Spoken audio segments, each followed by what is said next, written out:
నమస్తే, నేను మీ సతీష్.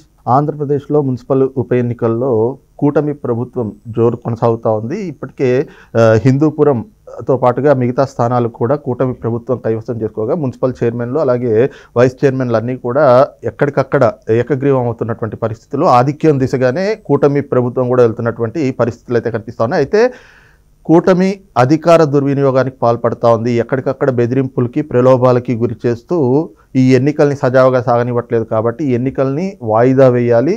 అలాగే వైసీపీకి సంబంధించినటువంటి నేతలపైన కూటమి నేతలు చేస్తున్నటువంటి దాడులని ముఖ్యమంత్రి, ఉప ముఖ్యమంత్రి ఖండించాలి అంటూ కూడా వైసీపీ నేతలు బహిరంగంగా విమర్శిస్తున్నటువంటి పరిస్థితి. మరి నిజంగా అసలు ఈ జరుగుతున్నటువంటి మున్సిపల్ ఉప ఎన్నికలు ఏ విధంగా జరుగుతున్నాయి, దీనిపైన వైసీపీ చేస్తున్నటువంటి విమర్శల్లో ఏ మేరకు వాస్తవం ఉంది అనేటువంటి అంశాలు మనతో విశ్లేషించేందుకు సీనియర్ జర్నలిస్ట్ దుర్గా కుమార్ గారు ఉన్నారు. సార్ నమస్తే. నమస్కారం సతీష్, మన వీక్షకులకు. సార్, ముఖ్యంగా చూస్తే ఒకవైపున మున్సిపల్ ఉప ఎన్నికలు అనేటువంటివి కూడా చాలా జోరుగా సాగుతూ ఉన్నాయి.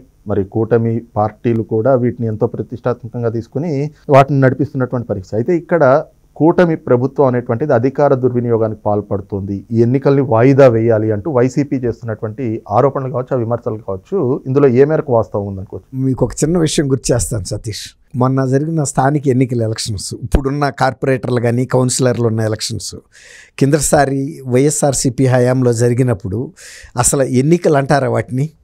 పోలీసుల్ని దుర్వినియోగం చేసి పోలీస్ స్టేషన్లో నామినేషన్ల పత్రాలను చింపేసి పోలీస్ స్టేషన్లకి పిలిపించి ప్రత్యర్థుల్ని బెదిరించి మీ మీద వ్యభిచారం కేసులు పెడతాం, అక్రమ సారా కేసులు పెడతాము ఇలా అని బెదిరించడం, తర్వాత మీరు కనుక వీటిని మీ నామినేషన్లు కనుక ఉపసంహరించుకోకపోతే మీ కుటుంబ సభ్యుల్ని కిడ్నాప్ చేస్తాము అని పోలీస్ స్టేషన్లో బాహటంగా బెదిరించారు. రెవెన్యూ అధికారులను కూడా ఉపయోగించి వాళ్ళని మీ ఇళ్లకు పర్మిషన్ లేవు, లేకపోతే ఇవి అక్రమ కేసులు పెడతాము రెవెన్యూ వాళ్ళు బెదిరిష్టం వలన జరిగిన ఎన్నికలు. అదేగాక ఇళ్లల్లో అర్ధరాత్రులు మద్యం సీసాలు, ముందు సీసాలు తెచ్చిపెట్టి అక్రమ కేసులు రాసి మనం చూసాం. అయితే ఇవాళ కార్పొరేటర్లు అనేవాళ్ళు వాస్తవాలు మాట్లాడదాం. వాళ్ళేం నిశానీలు కాదు, వాళ్ళు చదువుకున్న వాళ్ళు, వాళ్ళకి రాజకీయం తెలుసు. ఇవాళ వాళ్ళు ఈ కూటమి ప్రభుత్వం ఎప్పుడైతే రాష్ట్ర ప్రభుత్వంలో వచ్చిందో తిరుగులేని మెజార్టీతో మనం కూడా గతంలో వైఎస్ఆర్సీపీ బలవంతం మీద మనం ఈ పార్టీలో కొనసాగాము. ఇవాళ వైఎస్ఆర్సీపీ ప్రభుత్వం చిత్తుగా ఓడిపోయిన సందర్భంలో మనం కూటమి ప్రభుత్వం వైపు కనుక ఉంటే మన మున్సిపాలిటీల అభివృద్ధి జరుగుతుంది, మన డివిజన్ల అభివృద్ధి జరుగుతుంది, మన వార్డుల అభివృద్ధి జరుగుతుంది అనే నిర్ణయానికి వాళ్ళు వచ్చారు. వాళ్ళు వచ్చినప్పుడు వైఎస్ఆర్సీపీ వాళ్ళు వాళ్ళని తీసుకెళ్ళి క్యాంపుల్లో కూడా పెడుతున్నారు. తెలుగుదేశం కూడా ముళ్ళుతోనే తీయాలి అనే సిద్ధాంతానికి వీళ్ళు నేర్చుకున్నారు. నేర్పిన విజయ నీరజాక్ష అన్నట్టుగా ఇవాళ హిందూపురం తీసుకుందాం. హిందూపురంలో బాలకృష్ణ గారు హ్యాట్రిక్ కొట్టాడు. వైఎస్ఆర్సీపీ టైంలో కూడా హిందూపురం ప్రజలు తెలుగుదేశాన్ని, నందమూరి కుటుంబాన్ని అభిమానించారు. ఈ అభిమానం అనేది ఇవాళ కాదు, 1982 నుంచి మొదలైంది.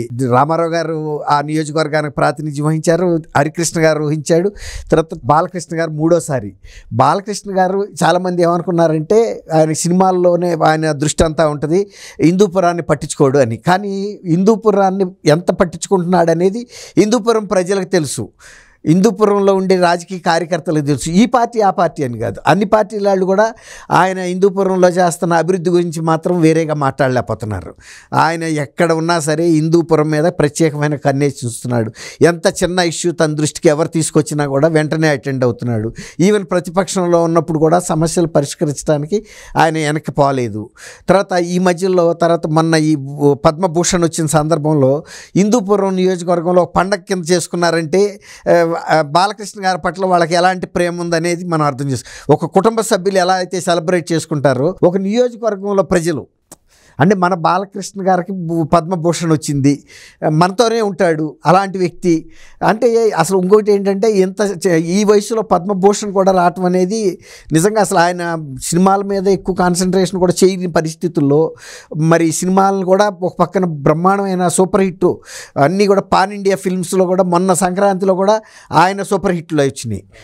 చాలామంది అనుకుంది ఏంటంటే కాన్సన్ట్రేషన్ తగ్గిపోతుంది సినిమా మీదని. కానీ ఆయన సినిమా పరిశ్రమని ఎలా చూసుకుంటున్నాడో హిందూపురం నియోజకవర్గాన్ని, హిందూపురం ప్రజలు కూడా అలా చూసుకోబట్టే ఇవాళ వైఎస్ఆర్సీపీలో ఉన్న కౌన్సిలర్లు కూడా మేము టీడీపీ వైపు ఉంటాము, చైర్మన్ అభ్యర్థిని కూడా మా పార్టీ తెలుగుదేశం కూటమి అభ్యర్థి ఉండాలి, అలాగే అభివృద్ధి కూడా సాగాలి అని వాళ్ళే కోరుకున్నారు.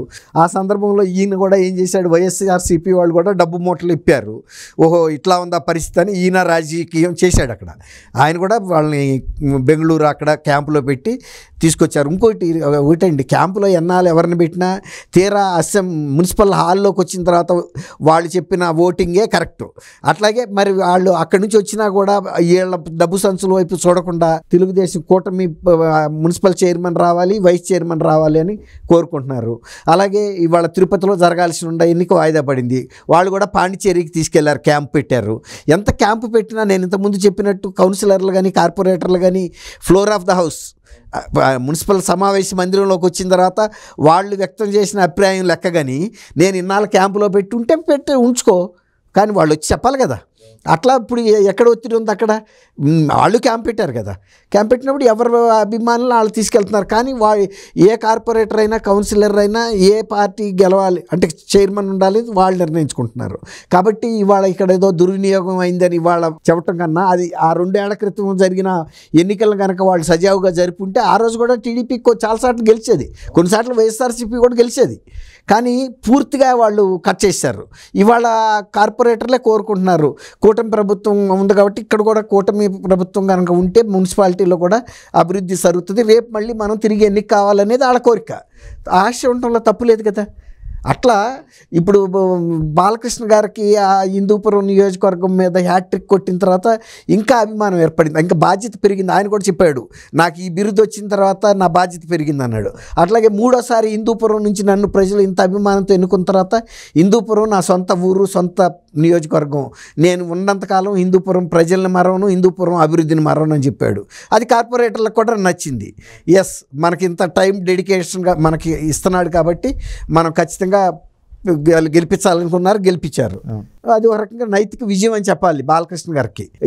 ఇది రావటం పద్మభూషణ్ ఎంత సంతోషమో, మున్సిపల్ కౌన్సిలర్ అది చైర్మన్ వైస్ చైర్మన్ కూడా మళ్ళీ కూటమి అభ్యర్థులు వచ్చారు, సంతోషం. డబుల్ ధమాకా అంటారు చూసారా, మొన్న సంక్రాంతిలో సినిమా కూడా సూపర్ హిట్ అవటం, అట్లా త్రిబుల్ ధమాకా అయింది. అంటే ఒక్క హిందూపురం అనే కాకుండా అటు తిరుపతి కావచ్చు, తాడిపత్రి కావచ్చు, ప్రతి చోట ఇప్పుడు కార్పొరేటర్లు కోరుకుంటున్నారండి అభివృద్ధి రావాలి. ఇన్నాళ్ళ నుంచి వైఎస్ఆర్సీపీ ప్రభుత్వం నడిచినా కూడా అభివృద్ధి చేయలేకపోయాము, మా డివిజన్స్కి మేము న్యాయం చేయలేకపోయాము అన్న ఫీలింగ్ ఉంది. ఎందుకంటే ఫండ్స్ ఇవాళ కొత్తగా వచ్చిన ఇంత కొరతలో కూడా సమస్యల పట్ల నిర్లక్ష్యం వహించడం అనేది లేదు. నిధులు ఏదో ఒక విధంగా సమకూర్చి అన్ని మున్సిపాలిటీల్లో డెవలప్మెంట్ ముందుకు వెళ్ళింది. 7-8 నెలల నుంచి వాళ్ళు చూసిన తర్వాత ఈ కనీసం మిగిలిన టైం కూడా కూటమి ప్రభుత్వం ఉంటే మంచిదనే ఉద్దేశం మీద వాళ్ళు అవిశ్వాస తీర్మానాలు పెట్టి మళ్ళీ కూటమి అభ్యర్థులను గెలిపించుకుంటున్నారు. కాబట్టి అది కార్పొరేటర్లు కౌన్సిలర్ల నిర్ణయమే తప్ప ప్రభుత్వానికి దాంతో వచ్చే పెద్ద ప్రయోజనం కూడా ఏం లేదు నిజానికి. ఎట్టాగు రేపు రాబోయే ఎన్నికల్లో గెలుస్తారు వాళ్ళు, మొన్న ఎలా గెలిచిందో. థ్యాంక్ యూ సతీష్ గారు, మన వీక్షకులు.